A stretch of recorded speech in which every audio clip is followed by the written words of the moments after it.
Good morning. It's Friday, June 19th, and you're watching World Watch News in 3.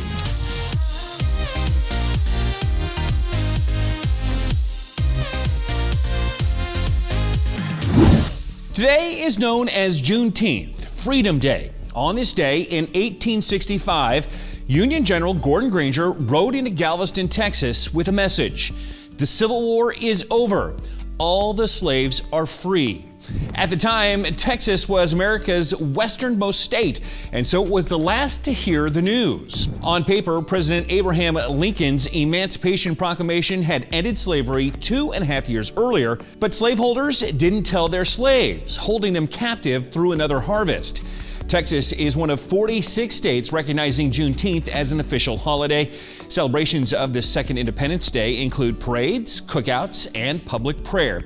To become a national holiday, both the Senate and the House of Representatives would need to approve it. The last time that happened was in 1983 to commemorate the birthday of Martin Luther King Jr.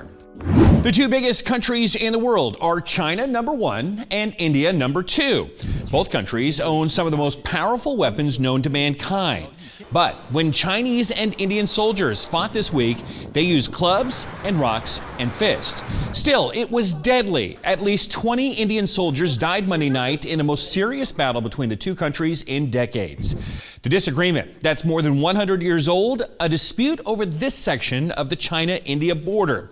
The disagreement goes all the way back to the year 1914. One agreement the two sides do respect is that border patrols carry no guns, and that's to limit conflict at the border. And that's why it was a fist fight and not something worse. On the streets, though, angers run hot. Indians burned Chinese-made goods, and protesters demonstrated outside the Chinese embassy in India. Leaders of the two countries agreed to a period of cooling off, though both sides are continuing military exercises aimed at showing strength. Tired of the pandemic? Yearning for normal? Hong Kong's Disneyland will reopen after 5 quiet months.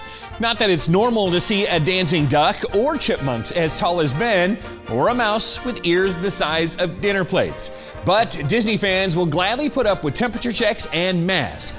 Disney's flagship park in California hopes to hear the music of clicking turnstiles and ringing cash registers again sometime next month. Remember our friend Spot the robot dog? Well, now you can get one for yourself. He's pretty agile, he's got cameras for eyes, and he's waterproof. Just one little thing. Well, it's kind of a big thing. You'll need $75,000 to buy him. I think I'll just stick with Wink.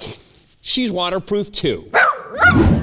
In a quarantine, it can be hard to make new friends, but not so for young Jake and train conductor Troy Thornton.